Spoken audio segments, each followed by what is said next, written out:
वचनामृत क्रमांक 163। वचनामृत क्रमांक 163 એ પણ કોઈ વિચારણા છે, કોઈ તારીખ નથી કે કોઈ નામ નથી। પત્રાંક ક્રમાંક 163। હે હરિ આ કળીકાળમાં તારે વિશે અખંડ પ્રેમની ક્ષણ પણ જવી દુર્લભ છે એવી નિવૃત્તિ ભૂલી ગયા છે। હે હરિ આ કળીકાળમાં તારે વિશે અખંડ પ્રેમની ક્ષણ પણ જવી દુર્લભ છે એવી નિવૃત્તિ ભૂલી ગયા છે। પ્રવૃત્તિમાં પ્રવૃત્ત થઈ નિવૃત્તિનું ભાન પણ રહ્યું નથી। પ્રવૃત્તિમાં પ્રવૃત્ત થઈ નિવૃત્તિનું ભાન પણ રહ્યું નથી। નાના પ્રકારના સુખાભાસને વિશે પ્રયત્ન થઈ રહ્યો છે। વર્તમાન કાળમાં કેવી જીવોની સ્થિતિ છે તે કહે છે કે એક તો હે હરિ આ કળીકાળમાં તારા વિશે અખંડ પ્રેમની ક્ષણ પણ જવી દુર્લભ છે। કેવો ભયંકર કાળ આવી ગયો, ઊંડા અવસર પીણી કે અહીંયા હીન પુણ્ય જીવોએ ભરત ક્ષેત્ર ઘેરી લીધું। તેથી ભગવાન પ્રત્યે પ્રીતિ, શુદ્ધ આત્મા પ્રત્યે કોઈને પ્રેમ નથી। હે હરિ આ કળીકાળમાં, કળી એટલે પાપ, પાપનો યુગ છે। હે હરિ આ કળીકાળમાં તારે વિશે તારા પ્રત્યે અખંડ પ્રેમની, અખંડ પ્રેમ, અત્યંત પ્રેમની એક ક્ષણ પણ જેવી દુર્લભ છે। એટલે એક ક્ષણ માત્ર પણ સાચા અંતરના ભાવે તને સ્મરે એવા જીવો દૃષ્ટિગોચર થતા નથી, દેખાતા નથી। હે હરિ આ કળીકાળમાં તારા વિશે અખંડ પ્રેમની ક્ષણ પણ જેવી દુર્લભ છે એવી નિવૃત્તિ ભૂલી ગયા છે। લોકોને નિવૃત્તિ નથી। આ કાળમાં શું વધ્યું? ઝાઝા મત અને ઝાઝા તત્વજ્ઞાનીઓ અને ઝાઝો પરિગ્રહ વિશેષ। એ પરિગ્રહમાં જીવોની વૃત્તિ એટલી બધી ગળા ડૂબ થયેલી છે કે સમય નથી, આત્માર્થ કરવા માટે સમય નથી, એવો કાળ આવી ગયો છે। હા, ઝાઝા તત્વજ્ઞાનીઓ એટલે કે અમને ખબર છે, બધી જાણીએ છે તત્વ। અર્ધ દગ્ધો જે થોડુંક પણ જાણે અને એમ કહે કે અમે જાણીએ છીએ। જ્યારે ભગવાનનું તત્વ જાણવું એટલે કૃપાલ કહે તો સમુદ્ર ઓલંગવા બરાબર છે। સ્યાદ્વાદ શૈલી જે ભગવંતી ઉપદેશી તેનો મર્મ જાણવો એ તો અતિ દુષ્કર છે। તેમાં નહીં જેવું વાંચી શાસ્ત્રોને માની લે કે અમે તો બધું જાણીએ છીએ, અને એ વધારે ખરાબ છે। જે જાણતો નથી છતાં કિંચિત જાણીને માની લે અર્ધદગ્ધ, એ વધારે હાનિકારક છે।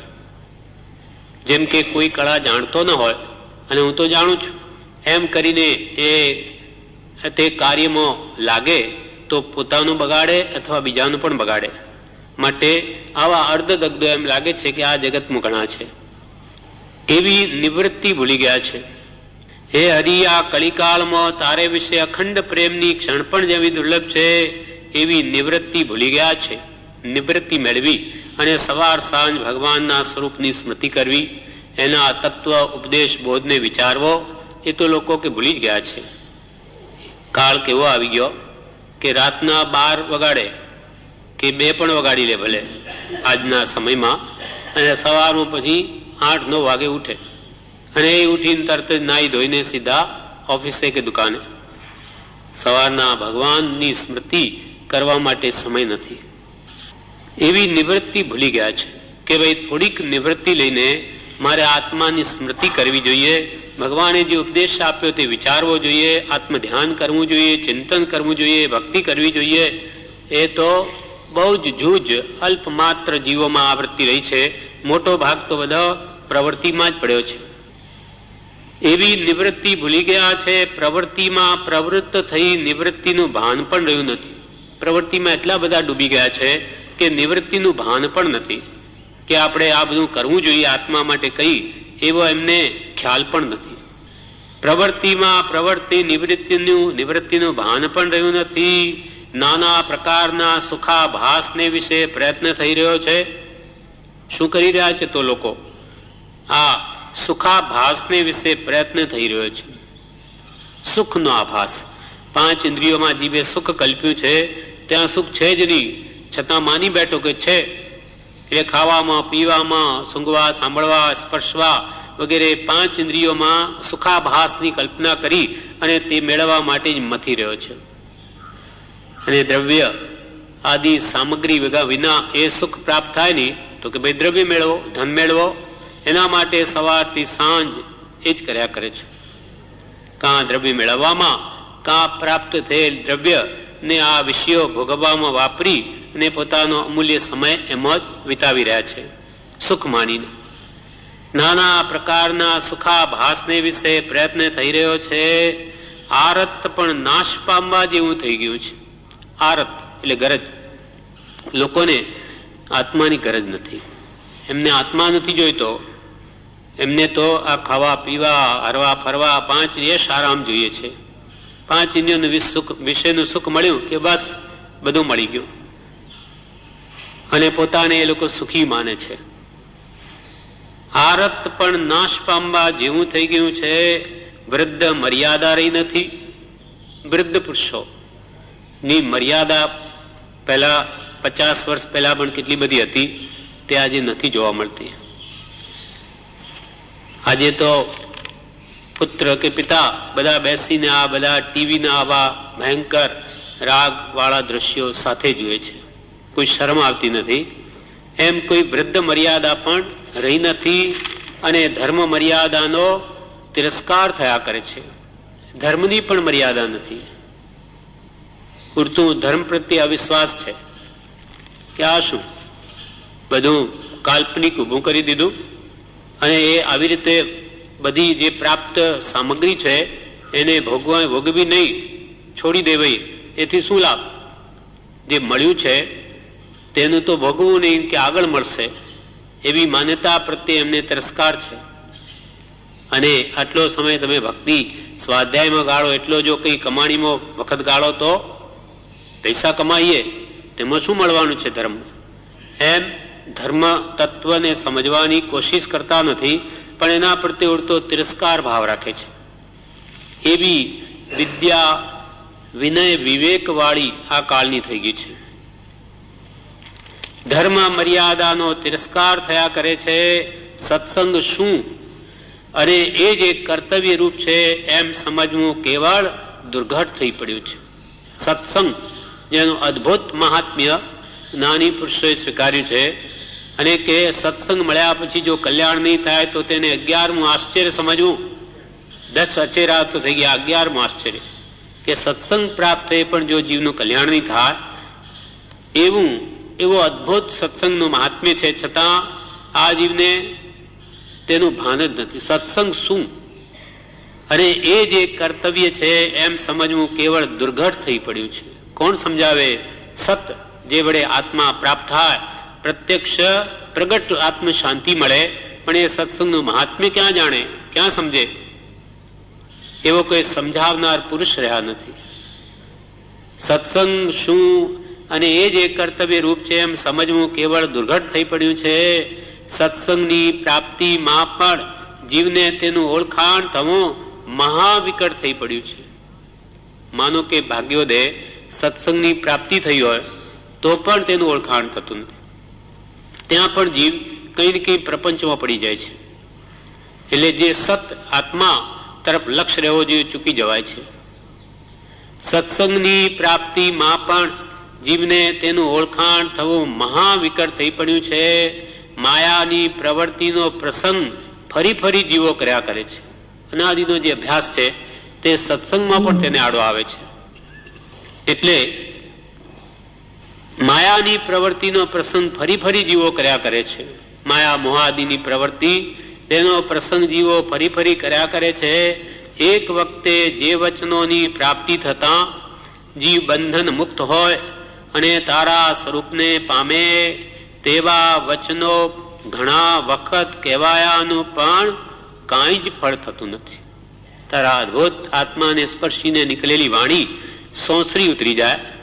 એક વચન પણ જેને બસ થતું હતું અને જીવો ત્યાગને ગ્રહણ કરતા હતા, તેવા વચનો આજે કેટલાય બધા કહેવાયા છતાં પણ તેનું કોઈ પરિણામ આવતું નથી. કેમ? આપણો જ દાખલો, આપણે વર્ષોથી આ સાંભળીએ છીએ, છતાં પણ કેમ અસર થતી નથી?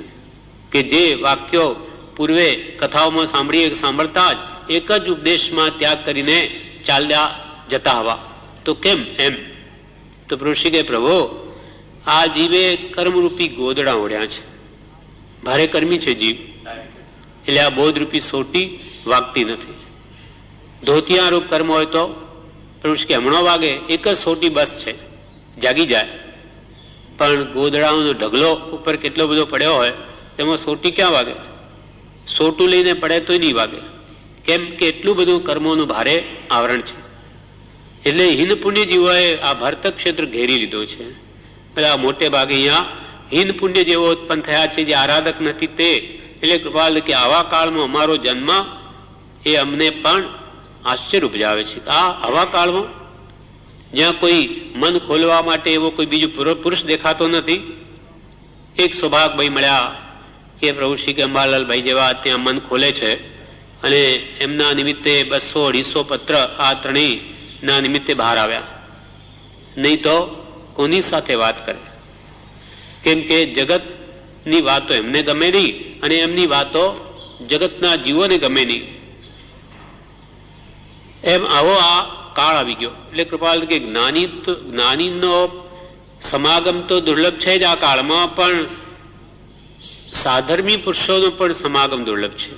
આત્માર્થી જીવોનો પણ સમાગમ આ કાળમાં મળવો અતિ દુર્લભ છે.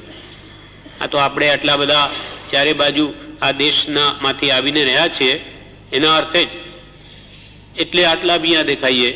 નહીં તો એક એક ગામમાં કેટલા હોય? 2-5 જણા માંડ ભેગા થાય, એ પણ અઠવાડિયે 1 વાર કે 2 વાર. એવી કાળ સ્થિતિ થઈ પડી છે. આત્માની ગરજ નથી. સત્સંગની પ્રાપ્તિમાં પણ જીવને તેનું ઓળખાણ થવું મહાવિકટ થઈ પડ્યું છે.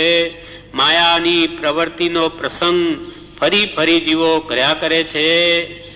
એક વખતે જે વચનોની પ્રાપ્તિ થતા જીવ બંધન મુક્ત હોય અને તારા સ્વરૂપને પામે, જીવ એકવાર સાંભળીને કે બંધન મુક્ત થાય અને તારા સ્વરૂપને પામે, તેવા વચનો ઘણા વખત કહેવાયાનું પણ કાંઈ જ ફળ થતું નથી. એવી જીવોમાં અયોગ્યતા આવી ગઈ છે. કર્મના ભારે આવરણને લઈને આવી જીવોમાં અયોગ્યતા આવી ગઈ છે. એટલે પ્રભુ શ્રી કે પ્રભુ શું કરો? તો કે યોગ્યતા લાવો. પ્રભુ યોગ્યતા લાવો. પ્રભુ શ્રી કે પ્રભુ અમે તો આપવા જ બેઠા છીએ, પણ તમે લેવશો શામાં? યોગ્યતા વગર આ ગ્રહણ નહીં થાય. સિંહણનું દૂધ સોનાના પાત્ર વિના રહે નહીં, ફાટી જાય. માટે તમે યોગ્ય થાઓ. તો અમે તો આપી દઈએ, બોલાવીને આપી દઈએ, અથવા ત્યાં જઈને પણ આપી દઈએ, પણ યોગ્યતા જોઈએ. એવી જીવોમાં અયોગ્યતા આવી ગઈ છે. નિષ્કપટપણું હાનિને પામ્યું છે. કેવી અયોગ્યતા આવી તે કૃપાલય થોડા ક્યાં કહે છે કે એક તો નિષ્કપટપણું હાનિને પામ્યું છે. નિષ્કપટ ભાવ, સરળ ભાવ, ભદ્રિક ભાવ એટલે મનની શુદ્ધિ જેવી મનમાં એવી જ વચનમાં એવું જ વર્તનમાં, એ ત્રણેય યોગની એકતા નથી. માયાવી જીવો વધારે અહીંયા જન્મ્યા છે. વિરોધ છે, બરોબર છે. માયા ને સત્યને સાવ અંતર, રાત દિવસનું અંતર છે માયા કપટ. અને એ બી કૃપાલય આજથી 300 વર્ષ પહેલા સહજાનંદ સ્વામીના સમયમાં, સ્વામિનારાયણના સ્થાપક, તે વખતે કૃપાલય કે જેટલી જીવોમાં સરળતા હતી તેટલી પણ આજે નથી. એ 100 વર્ષ પહેલા કહે છે. તો આ કાળમાં તો હા, એ વાતને 300 વર્ષ થયા. કૃપાલય વાત કરી ત્યારે 200 વર્ષ થયેલા, આજે 300 થયા. એટલે એમાં કેટલી બધી હિંતા થઈ હશે. કેમ કે આ કાળમાં એવી વિદ્યાની, એવા સત્પુરુષોની એવો સમાગમ નહીં. એટલે દિવસે દિવસે માયા મોહ વધે છે, સ્વાર્થ વૃત્તિ વધે છે, એટલે માયા કપટ પણ વધે છે. નિષ્કપટ પણ હાનિને પામ્યું છે. સરળતા જીવોમાં દેખાતી નથી. ભગવાન મહાવીર સ્વામી એ વિશે કહી ગયા છે કે વંક જડાય પછીમાં આ ભગવાન મહાવીરના શિષ્યો વાંકા અને જડ થશે. જ્યારે ભગવાન મહાવીર સ્વામીના શિષ્યો પણ જડતો હતા. એમની બુદ્ધિ એટલી નહીં, પણ રુજુ હતા, સરળ હતા. સરળ પરિણામી હતા. એટલે ભગવાન કે કોઈ એમને શિક્ષા આપે, સમજાવે તો સમજી જતા હતા. ત્યારે આ કાળના જીવો તો પોતામાં ઉકેલ છે નહીં અને કોઈ બુદ્ધિ આપે તો માને નહીં. એવા વંક જડાય પછીમાં વાંકા અને જળ બુદ્ધિવાળા છે. એનું દૃષ્ટાંત આપ્યું ભગવાને કે કેવા શિષ્યો થશે. બીજા આચાર્યો કહ્યું છે કે એકવાર સાધુઓ બહાર ગયા લોટે, તે મોડા આવ્યા. ત્યારે ગુરુએ કહ્યું કે ભાઈ મોડા કેમ આવ્યા? તો કે મહારાજ આજે ત્યાં નટોનું નાટક થતું હતું એટલે અમે જરા જોવા ઊભા રહી ગયા.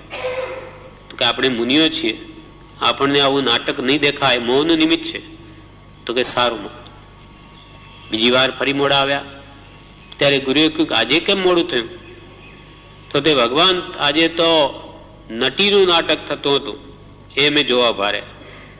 તો કે તમને ના પાડેલો ને કે નટનું નાટક આપણાથી જોવાય નહીં? તો કે તમે તો નટની ના પાડેલી, તમે કઈ નટીની ના પાડેલી? આવા જીવો છે. જ્યાં નટનો નિષેધ છે તે નટીનો તો પહેલા નિષેધ છે, પણ ઉડતું ગુરુનો દોષ જોઈએ તમે ક્યાં આવી ના પાડેલી? એવા વાંકા અને જળ બુદ્ધિવાળા જીવો છે. એમ નિષ્કપટીપણું હાનિને પામ્યું છે. શાસ્ત્રને વિશે સંદેહ ઉત્પન્ન કરવો એક જ્ઞાન જીવે માન્યું છે કે હું કેટલું હોશિયાર, કે જુઓ ભગવાન મહાવીરમાં પણ જુઓ આ ભૂલ છે, અહીંયા આમ હોવું જોઈએ, આ ભૂલ રહી ગઈ. એટલે પોતાની જાતને એ મહાપુરુષોથી પણ મહાન માને છે. એવા કેટલા હલકી વૃત્તિવાળા જીવો છે જે કંઈ સમજી જ શકતા નથી અને અમે બધું જાણીએ છીએ.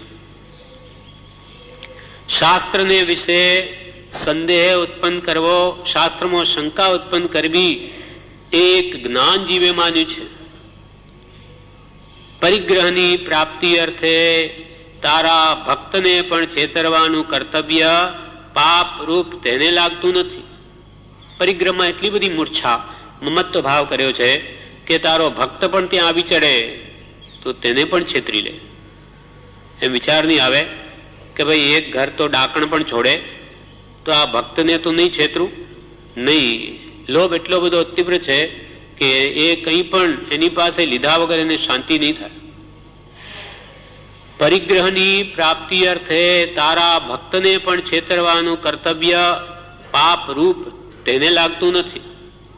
પરિગ્રહ પેદા કરનાર એવા સગા સંબંધીમાં એવો પ્રેમ કર્યો છે કે તેવો તારા પ્રત્યે અથવા તારા ભક્ત પ્રત્યે કર્યો હોય તો જીવ તને પામે. એટલો બધો પરિગ્રહ પ્રાપ્ત કરનાર એવા સગા સંબંધીઓ, પોતાના ભાઈઓ કે પોતાના પુત્રાદિ માં એટલો બધો ગાઢ પ્રેમ મોહ વધારી દીધો છે કે એટલો પ્રેમ જો ભગવાન તારા પ્રત્યે કે તારા શિષ્ય પ્રત્યે પણ કરે તો તને પામી જાય. એટલો બધો પ્રેમ એમાં રાખ્યો છે. કેમ કે સ્વાર્થ આ મને કમાવી આપે છે માટે.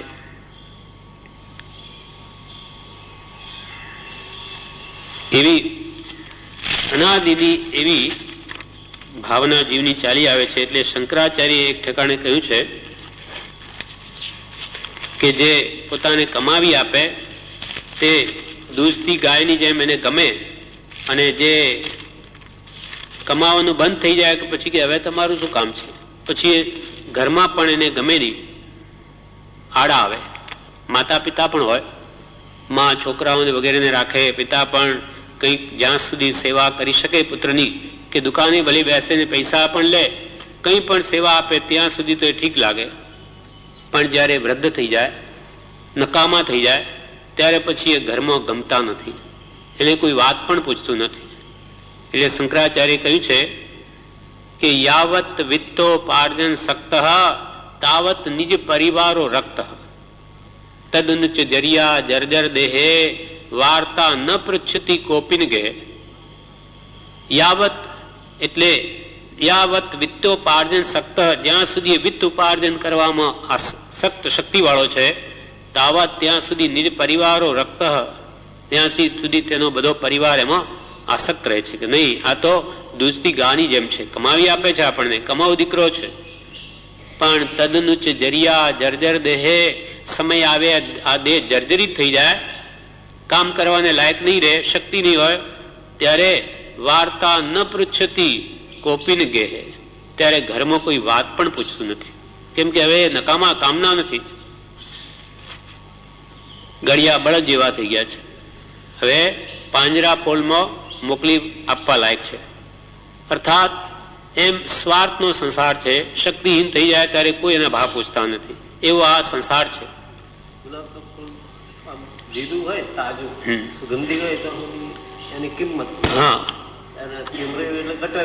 બરોબર. ગુલાબનું ફૂલ કે જ્યાં સુધી લીલું હોય, સુગંધીદાર હોય, સુંદર દેખાય, ત્યાં સુધી બધા એને રાખે. ચમરાઈ ગયું એટલે ફેંકી દે ગટરમાં.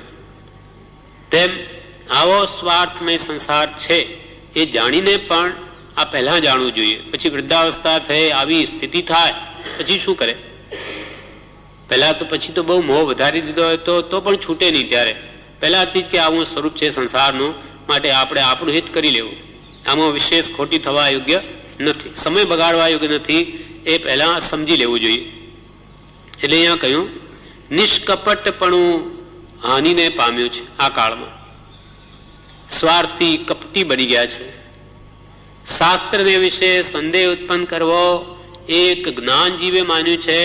પરિગ્રહની પ્રાપ્તિ અર્થે તારા ભક્તને પણ છેતરવાનું કર્તવ્ય પાપરૂપ તેને લાગતું નથી. પરિગ્રહ પેદા કરનાર એવા સગા સંબંધીમાં એવો પ્રેમ કર્યો છે કે તેઓ તારા પ્રત્યે અથવા તારા ભક્ત પ્રત્યે કર્યો હોય તો જીવ તને પામે, તને તારા સ્વરૂપને પામી જાય. એટલો બધો પ્રેમ, એટલી ભક્તિ જો તારા પ્રત્યે રાખી હોત તો એ ભગવાન તને પામી જાત. સર્વભૂતને વિશે દયા રાખવી અને સર્વને વિશે તું છો એમ હોવાથી દાસત્વ ભાવ રાખવો એ પરમ ધર્મ સ્ખલિત થયો છે. શું કહ્યું? કે સર્વભૂતને વિશે એટલે સર્વ પ્રાણીને વિશે દયા ભાવ રાખવો. ભવે કે પ્રાણી દયા, સર્વ પ્રાણીઓને પોતા સમાન ગણવા. આત્મવત સર્વભૂતેષુ, સર્વ આત્મમાં સમદ્રષ્ટિ દો. આ વચનને હૃદય લખો. સર્વભૂતને વિશે દયા રાખવી અને સર્વને વિશે તું છો. હે ભગવાન, તું સર્વમાં બિરાજમાન છો. બધાના આત્મા પરમાત્મા છે. તું હે ભગવાન, તું સર્વમાં બિરાજે છે. સર્વભૂતને વિશે દયા રાખવી અને સર્વને વિશે તું છો એમ હોવાથી દાસત્વ ભાવ રાખવો એ પરમ ધર્મ સ્ખલિત થઈ ગયો છે. એવો બધામાં ભગવાન છે. હું કોને દુઃખ આપું? એ શુદ્ધ આત્મા પરમાત્મા જેવો છે મૂળ સ્વરૂપે, તો હું તો એ બધાનો દાસ છું. હું પરમાત્માનો દાસ, પરમાત્મા બધામાં બિરાજે માટે હું બધાનો દાસ છું. એવો જે દાસત્વ ભાવ રાખવો એ પરમ ધર્મ સ્ખલિત થઈ ગયો છે. પૂર્વે જે જ્ઞાની પુરુષોએ આ ઉપદેશ્યું એ આજે એ ધર્મ તો આજે સ્ખલિત થઈ ગયો, ભૂલાઈ ગયો, નાશ પામી ગયો. સર્વભૂતને વિશે દયા રાખવી અને સર્વને વિશે તું છો એમ હોવાથી દાસત્વ ભાવ રાખવો એ પરમ ધર્મ સ્ખલિત થઈ ગયો છે. સર્વ રૂપે તું સમાન જ રહ્યો છે, માટે ભેદભાવનો ત્યાગ કરવો એ મોટા પુરુષોનું અંતરંગ જ્ઞાન આજે ક્યાંય જોવામાં આવતું નથી. સર્વ રૂપે તું સમાન જ રહ્યો છે. સહજ સ્વરૂપે જોઈએ તો કયા આત્મામાં અંતર? બધા આત્મા સજાત્મ સ્વરૂપી છે, કોઈમાં કાંઈ અંતર નથી. સર્વ રૂપે તું સમાન જ રહ્યો છે, માટે ભેદભાવનો ત્યાગ કરવો એ મોટા પુરુષોનું અંતરંગ જ્ઞાન.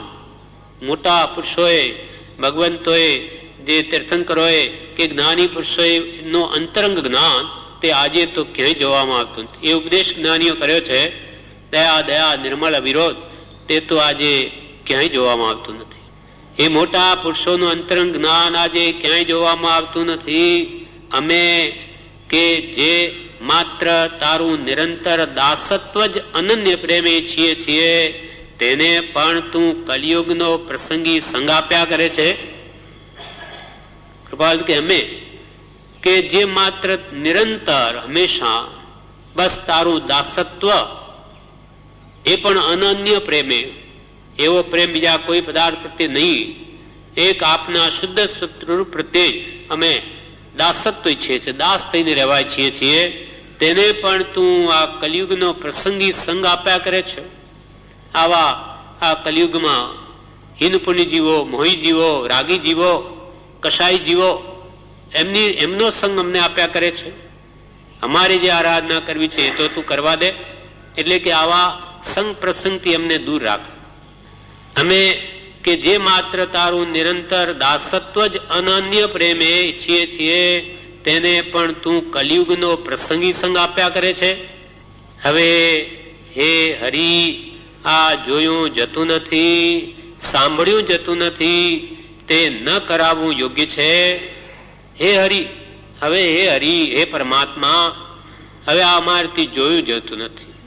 આ ભયંકર મોહનું તાંડવ નૃત્ય સર્વત્ર વ્યાપ્ત છે આ ભયંકર કલિયુગમાં, એ હવે અમારથી જોયું જતું નથી. હવે હે હરિ, આ જોયું જતું નથી, સાંભળ્યું જતું નથી. જ્યાં મોહ મોહ વિકાર જ્યાં તિહારે કાંઈ ઉપદિશે આત્મસાસ, જ્યાં ત્યાં જોઈએ ત્યાં મોહ જ ભર્યો છે, આત્માની વાત ક્યાંય સંભળાતી નથી. હવે હે હરિ, આ જોયું જતું નથી, સાંભળ્યું જતું નથી, તે ન કરાવવું યોગ્ય છે. અમને આવા સંગમાં ન રાખવા જોઈએ, તે ન કરાવવું યોગ્ય છે. તેમ છતાં અમારા પ્રત્યે તારી તેવી જ ઈચ્છા હોય, આવો અમારો ઉદય બળવાન હોય, અપેક્ષાએ જો ઈશ્વરને કહ્યું, પણ ઈશ્વર એટલે પ્રારંભ. તેમ છતાં અમારા પ્રત્યે તારી તેવી જ ઈચ્છા હોય તો પ્રેરણા કર, એટલે અમે તે કેવળ સુખરૂપ જ માની લઈશું. જો ખરેખર અમારે એવું ભોગવવાનું છે તો પછી એવી પ્રેરણા કર કે અમે એમાં ક્ષમતા રાખી લઈએ અને સુખરૂપે જેવો ઉદય આવે તેમાં ભોગવીએ. એટલે અમે તે કેવળ સુખરૂપ જ માની લઈશું. અમારા પ્રસંગમાં આવેલા જીવો કોઈ પ્રકારે દુભાય નહીં અને અમારા દ્વેષી ન હોય. અમારા કારણથી એવો હું શરણાગત ઉપર અનુગ્રહ થવો યોગ્ય હોય તો કર. હવે ભગવાન જો એવા પ્રસંગમાં અમારે જો રહેવાનું જ ઉદય હોય તો પછી અમારા પ્રસંગમાં આવેલા જીવો કોઈ પ્રકારે દુભાય નહીં. અમે કોઈને પણ દુઃખનું કારણ નહીં થાઉં, હું સર્વને સુખનું કારણ થાઉં, એમ અમારા પ્રસંગમાં આવેલા જીવો કોઈ પ્રકારે દુભાય નહીં અને અમારા દ્વેષી ન હોય, એટલે અમારા પ્રત્યે દ્વેષ ન કરે. અમારા કારણથી, કૌંસમાં લખ્યું, અમારા કારણથી કોઈ પણ જીવોને અમારા પ્રત્યે દ્વેષ બુદ્ધિ નહીં થાય એવું અમારું વર્તન કર. અમારા પ્રસંગમાં આવેલા જીવો કોઈ પ્રકારે દુભાય નહીં અને અમારા દ્વેષી ન હોય. અમારા કારણથી, કૌંસમાં, એવો હું શરણાગત ઉપર અનુગ્રહ થવો યોગ્ય હોય તો કર. એવો અનુગ્રહ, એવી કૃપા હે ભગવાન આપને યોગ્ય લાગે તો કરો. એવો હું શરણાગત ઉપર અનુગ્રહ થવો યોગ્ય હોય તો કર. મને મોટામાં મોટું દુઃખ માત્ર એટલું જ છે કે તારાથી વિમુખ થવાય એવી વૃત્તિઓ જીવો પ્રવર્તે છે, તેનો પ્રસંગ થવો અને વળી કોઈ કારણોને લીધે તેને તારા સન્મુખ થવાનું જણાવતા છતાં તેનું અનંગીકારપણું થવું એ અમને પરમ દુઃખ છે. કૃપાલદેવે કહ્યું, મોટું દુઃખ તો અમને આ છે કે તારાથી વિમુખ થવાય, તારા બોધેલા માર્ગથી દૂર જવાય, તારાથી વિમુખ થવાય એવી વૃત્તિઓ જીવો પ્રવર્તે છે, તેનો પ્રસંગ થવો અને વળી કોઈ કારણોને લીધે એવા જીવો તારાથી વિમુખ વર્તે એવાઓનો એ તો સંગ પ્રસંગ થવો અને વળી કોઈ કારણને લીધે તેને તારા સન્મુખ થવાનું અમે જણાવીએ કે ભાઈ મૂળ માર્ગ આ છે, સતમાર્ગ આ છે, એમ પ્રવર્તવું જોઈએ. એમ કોઈ કારણને લીધે તેને તારા સન્મુખ થવાનું જણાવતા છતાં તેનું અનંગીકાર પણ થવું, તે વાત પણ સ્વીકારવાને તૈયાર થતા નથી, માનતા નથી. એમ તારા સન્મુખ થવાનું જણાવતા છતાં તેનું અનંગીકાર પણ થવું એ અમોને પરમ દુઃખ છે. સતમાર્ગમાં લાવવા પ્રયત્ન કરીએ તો એ જીવોમાં એટલી બધી અયોગ્યતા આવી ગઈ છે કે તે માનવા તૈયાર નથી, આગ્રહ પોતાના મૂકવા તૈયાર નથી. એ અમોને પરમ દુઃખ છે.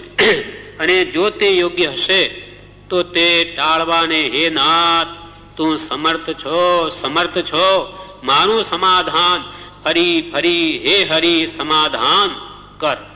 જો યોગ્ય હશે તો તે ટાળવાની હે ના તું સમર્થ છો. હે ભગવંત, તું એને યોગ્ય છો, તું સમર્થ છો, મારું સમાધાન ફરી ફરી હે હરિ સમાધાન કર. માટે કાં તો એવી જ ઈચ્છા હોય કે મારે આ પ્રારબ્ધ ઉપદેશ ભોગવવો જ પડશે તો અમે સુખે ભોગવી લઈએ એમ કર, અથવા અમે જેને ઉપદેશ આપીએ અથવા વાત કરીએ અને તમારા સન્મુખ કરવાની ઈચ્છે છે થતા નથી તો તેમાં તું સમર્થ છો. કાં તો એમને સદબુદ્ધિ આપ કે સવડી આવીને તારા માર્ગને આરાધે, કાં પછી અમને મૌન કરી દે. જો એમને નથી જ સતમાર્ગ જાણવો કે લેવો તો પછી અમને અમારામાં રહેવા દે. એમ એનું સમાધાન આપને જેમ યોગ્ય લાગે તેમ કરો. તને જો યોગ્ય અને જો તે યોગ્ય હશે તો તે ટાળવાની હે ના તું સમર્થ છો, મારું સમાધાન ફરી ફરી હે હરિ સમાધાન કર.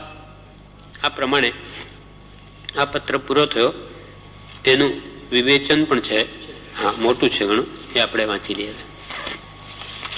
પત્રાંક ક્રમાંક 163. વિવેચન. શ્રીમદ રાજચંદ્ર આશ્રમ અગાસ વૈશાખ સુદ 14 સંમત 2008. આજ્ઞા ન ચૂકાય એ લક્ષ્ય રાખવો જરૂરનો છે. સત્પુરુષે આપણને જે આજ્ઞા આપી હોય તેનો લક્ષ્ય ન ચૂકાય એ તેનો લક્ષ્ય પૂરેપૂરો રાખવો જરૂરનો છે. ક્ષણવાર પણ ભગવાનને ચિંતવવા મુશ્કેલ છે. આ કાળમાં ક્ષણવાર પણ ભગવાનને ચિંતવવા મુશ્કેલ છે. ક્ષણવાર પણ ભગવાનમાં પ્રેમ રહેવો એ આ કાળમાં મુશ્કેલ થઈ પડ્યું છે. બીજી વસ્તુઓ જે આવી પડે તેનો જીવ પુરુષાર્થ કરે છે, એ બધાથી નિવૃત્ત થાય ત્યારે ભગવાનનો પ્રેમ આવે. એટલે બીજી વસ્તુઓ પ્રત્યે જીવને જેટલો પરિગ્રહાદિમાં પ્રેમ છે એટલો સત્પુરુષ પ્રત્યે નથી. એટલે બીજી નિવૃત્તિ પરિગ્રહાદિથી મેળવે, આરંભ પરિગ્રહથી છૂટે તેટલો જ કે ભગવાન પ્રત્યે પ્રેમ આવે. પ્રીતિ અનંતી પર થકી જે તોડે તે જોડે. આત્માને આવરણ થાય એવું જીવો કર્યા કરે છે. આત્માને આવરણ થાય એવું જીવો કર્યા કરે છે. જીવ પોતાનો વિચાર કરવાને નવરો નથી. એટલી બધી પ્રવૃત્તિ વધી પડી છે કે આત્માના વિચાર કરવા માટે નવરાશ નથી. જીવ પોતાનો વિચાર કરવાને નવરો નથી. મનુષ્યમાં શું કરવા જેવું છે? જે કરીએ છીએ એનું ફળ શું આવશે એના વિચાર નથી આવતા, બીજા વિચારો કરે છે. જીવને નિવૃત્તિની જરૂર છે. રાત દિવસ ગળમથલમાં વખત જાય છે, નિવૃત્તિને ભૂલી જ ગયો છે. આત્માને નિવૃત્તિની જરૂર છે એવું પણ એને ભાન નથી કે આપણે આ બધી પ્રવૃત્તિ આખી જિંદગી સુધી આ કર્યા કરીશું, આત્મકલ્યાણ ક્યારે સાધીશું એવું પણ જીવને ભાન નથી. થોડીક નવરાશ લઈ આત્માનું હિત થાય એવું પણ કરવાનું સૂચતું નથી. થોડીક નવરાશ લઈ આત્માનું હિત થાય એવું કરવાનું પણ સૂચતું નથી. જીવને નિવૃત્તિની ખબર નથી. જ્ઞાનીએ ઊંઘતાને જગાડે એવું આ કહ્યું છે. જ્ઞાનીએ ઊંઘતાને જગાડે એવું આ કહ્યું છે કે કંઈક નિવૃત્તિ લાવ તો તેનું ફળ આવશે ત્યારે ખબર પડશે. કંઈક નિવૃત્તિ લાવ ને તો જે પ્રવૃત્તિ તું કરે એનું ફળ આવશે ત્યારે ભયંકર ભાસશે. જેમ શુભાશુભ કર્મપદ જાણ્યા સફળ પ્રમાણ, તેમ નિવૃત્તિ સફળતા માટે મોક્ષ સુજાણ. એ શુભાશુભ ભાવથી નિવૃત્ત થવું છે. પહેલા અશુભથી શુભમાં આવવું પડે, ત્યાર પછી શુદ્ધતાની વાત છે. એ શુભાશુભ ભાવથી નિવૃત્ત થવું છે એનું પણ જીવને ભાન નથી.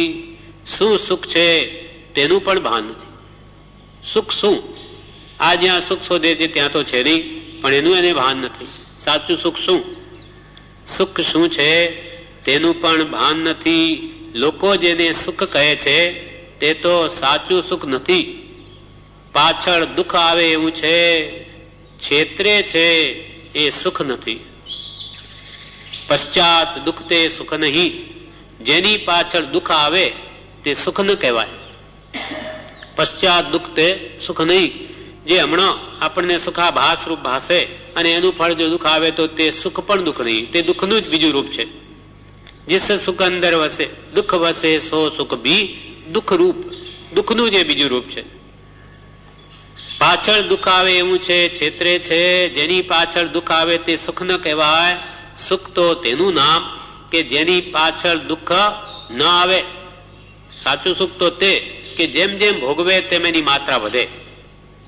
સંસારના સુખ કેવા કે જેમ જેમ ભોગવે પછી દુઃખી થતો જાય, છેવટે કંટાળે, એને મૂકી દે, પછી બીજા વિષયમાં લાગે.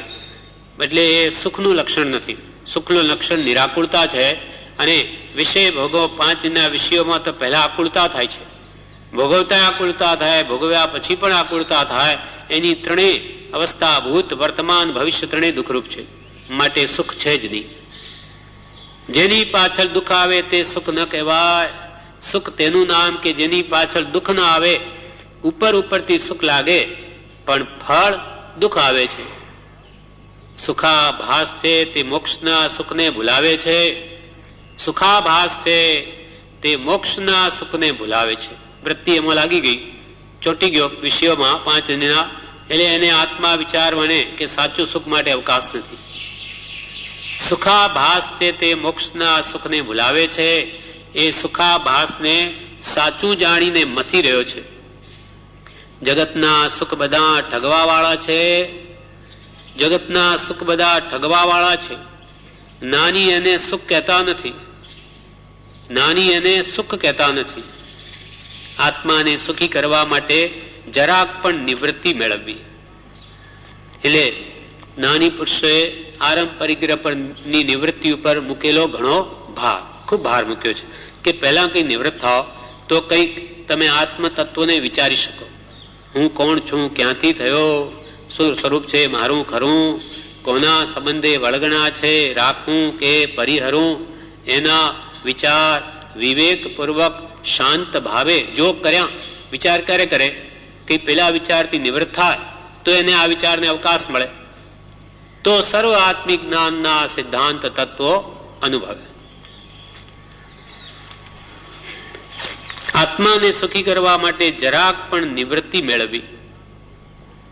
મોક્ષની ગરજ પણ નથી. જે એને કંઈ સાંભળે, એને કંઈ સાંભળે તો ગરજ જાગે ને, કે મોક્ષની ગરજ પણ નથી, કંઈક સાંભળે તો ગરજ જાગે ને. વૃદ્ધ મર્યાદા સાચવી એ પણ રહ્યું નથી. ધર્મની મર્યાદા પણ નથી રહી. એને ધર્મની ગરજ હોય તો ધર્મનું મહાત્મ્ય લાગે. ધર્મની ગરજ હોય તો ધર્મનું મહાત્મ્ય લાગે. નહીં તો તિરસ્કાર કરે છે કે ધર્મથી શું મળવાનું છે, કંઈ પૈસા મળવાના છે એમ તિરસ્કાર કરે છે. શું કરે? ધર્મ કરીને શું મળવાનું? પૈસા મળવાના. એને તો બધું પૈસામાં જ દેખાય છે કે પૈસા એ જ સર્વસ્વ છે. એટલે કે શું અહીંયા પૈસા મળશે? નહીં તો શું કામ કરવો ધર્મ? ધર્મથી શું મળવાનું છે, કંઈ પૈસા મળવાના છે એમ તિરસ્કાર કરે છે. એક ક્ષણવાર પણ અખંડ પ્રેમથી ભગવાનને સંભાળતો નથી. એક ક્ષણવાર પણ અખંડ પ્રેમથી જગતને ભૂલી સ્વરૂપમાં તન્મય થઈ અને ભગવાનને સ્મરતો નથી. રાગ દ્વેષમાં પ્રવર્તે છે. રાગ દ્વેષની નિવૃત્તિ કરવાની છે. નિવૃત્તિ શું છે, શું કામની છે એનું પણ ભાન નથી. જગતના સુખ ઝાંઝવાના પાણી જેવા છે. તે લેવા દોડે છે. ઝાંઝવાનું પાણી હરણને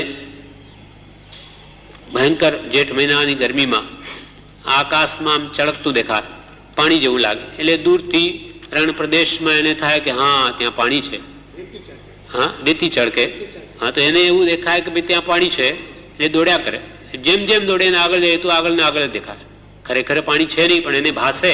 તેમ જ્ઞાની પુરુષો કે આ સંસારના સુખ આ ઝાંઝવાના પાણી જેવા છે. તે સુખ છે જ નહીં, છતાં આ જીવ ત્યાં સુખ છે એમ માને છે. એની ભ્રાંતિ છે. તે ઝાંઝવાના પાણી જેવી અંતે નીવડવાની, એટલે ત્યાં કંઈ સુખ મળશે જ નહીં, કેમ કે સુખ ત્યાં છે જ નહીં. જગતના સુખ ઝાંઝવાના પાણી જેવા છે. તે લેવા દોડે છે. પરગામ પૈસા કમાવા જાય ત્યાં દુઃખી થાય તો પણ સુખ માને. સાને સત્સંગ કહે છે એની જીવને ખબર નથી. સત્સંગ કરવા જતા બીજામાં રોકાય છે. સત્સંગની પહેલા ખબર નથી અને મળે તો પણ સત્સંગ કરવા જતાં બીજામાં રોકાઈ જાય છે. સત્સંગનું મહાત્મ્ય નથી. મનુષ્ય ભાવમાં દુર્લભ વસ્તુ સત્સંગ છે. પુણ્યના યોગે સત્સંગની પ્રાપ્તિ થાય, પણ તેની દુર્લભતા લાગવી મુશ્કેલ છે. પાણે પાણે કૃપાલદેવે સત્સંગ કહ્યો અને પોતે પણ એ સત્સંગને ઈચ્છે છે કે અમારું મન બીજા કોઈથી પ્રતિબંધ નથી પામતું, પ્રતિબંધપણું, પણ સત્સંગને વિશે તેને પણ બહુ બહુ કરીને રાખવાની મારી ભાવના રહે છે. તો એ બીજા આપણા જેવા માટે તો હંમેશા સત્સંગમાં જ વાસ હોવો જોઈએ, કે સત્પુરુષના વચનમાં જ મનને રમાવવું જોઈએ, એની આજ્ઞામાં જ. પુણ્યના યોગે સત્સંગની પ્રાપ્તિ થાય, પણ દુર્લભતા લાગવી મુશ્કેલ છે. કંઈક ઠરવાનું ઠેકાણું તો સત્સંગ જ છે. સત્સંગ ન હોય ત્યારે જીવ માયામાં તણાય છે. બ્રહ્મચારીએ કહ્યું કે સત્સંગ ન હોય ત્યારે જીવ લહેર કરે. નાની પુરુષ ન હોય ત્યારે એને કોણ જાગૃતિ આપે, અથવા માયા મોહમાં પડી જાય. અનાદિના કર્મથી છૂટવાનો અવસર આ મનુષ્ય દેહ છે, પણ તેમાં આ જીવ કર્મ બાંધ કરે છે. આ છૂટવાનો અવસર આવ્યો તો પણ કે અહીંયા પણ આ જીવ કર્મ જ બાંધ કરે છે. સત્પુરુષના એક એક વાક્યમાં, એક એક શબ્દમાં અનંત આગમ રહ્યા છે. અનંત આગમ રહ્યા એક એક શબ્દમાં. એક વચન પકડાય તો બધા આગમોનો સાર આવી જાય, પણ મહાત્મ્ય ન હોય તો આ કાને સાંભળે અને આ કાને કાઢી નાખે. એક શબ્દનો અદ્ભુત મહાત્મ્ય છે, પણ એને સમજે નહીં, સમજવા માટે નિવૃત્તિ લે નહીં, તો પછી એક કાને કે સાંભળે અને બીજા કાને કાઢી નાખે. કૃપાલદેવ કહે છે કે આ જીવો શું કરવા આવ્યા છે? એક વચન સાંભળે તો એનો ઉદ્ધાર થાય, પણ જીવને આ તરફ વૃત્તિ જતી નથી.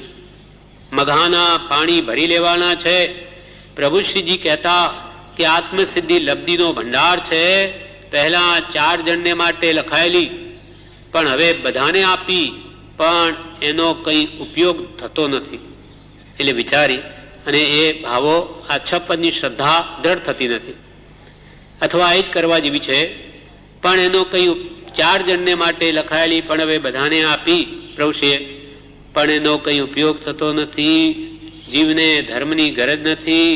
ભૂખ્યો હોય તો રસ આવે, નહીં તો કંઈ નહીં. ભૂખ જ ન હોય તો ભલે ને 5 પકવાન બનેલા હોય, એને ભૂખ નથી, એટલે એના માટે નકામા છે. ભૂખ્યો હોય તો રસ આવે, નહીં તો કંઈ નહીં. ઉત્તમ વસ્તુ પેસવાની જગ્યા નથી. ધરાયેલો છે એટલો બધો પર પદાર્થમાં આસક્તિ કે ભાવોથી કે એને આવા વિચાર માટે પણ જગ્યા નથી. ઉત્તમ વસ્તુ પેસવાની જગ્યા નથી. સત્સંગનું, જ્ઞાનીના વચનોનું મહાત્મ્ય નથી. અયોગ્ય જીવો છે, અયોગ્ય જીવો છે. કૃપાળુ દેવે યોગ્યતા જોઈને 4 જણને આત્મસિદ્ધિ આપી તો તેમણે કામ કર્યું. જેટલી ગરજ ઓછી તેટલું ઓછું કામ થાય. આત્મસિદ્ધિ શાસ્ત્ર સર્વદર્શનનો સાર છે. બધા ધર્મોને એમાં પ્રતિપાદન છે. સાંખ્ય, વેદાંત, બૌદ્ધ, બધા ધર્મની શંકાઓ ઊભી કરી અને એનું સમાધાન કૃપાલદેવે આપી દીધું છે. આત્મસિદ્ધિ શાસ્ત્ર સર્વદર્શનનો સાર છે. આપણા હાથમાં આવ્યો તો મંડી પડવું, એટલે 6 પદની શ્રદ્ધા કરીને આપણું કામ કાઢી નાખવું.